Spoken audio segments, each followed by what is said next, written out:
Hi, I'm going to demonstrate to you how to use Amazon e-voucher on Amazon mobile application. Open Amazon mobile application and log into your Amazon account. Now select Amazon Pay, scroll down and select Add Gift Card option. Enter the alphanumeric code at a gift card field. Click on Add to your balance option. The voucher amount is ready to be used at the time of checkout. Shop for your choice of merchandise. Select the product and add it to the cart or click on Buy Now. Click on Proceed to Buy. Select the delivery address.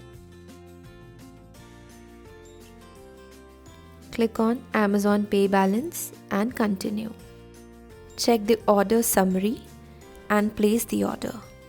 Now that you have learned how to use the Amazon e-voucher, here are some important instructions that you can also check on www.gyftr.com/Amazon. Thanks for shopping with GyFTR.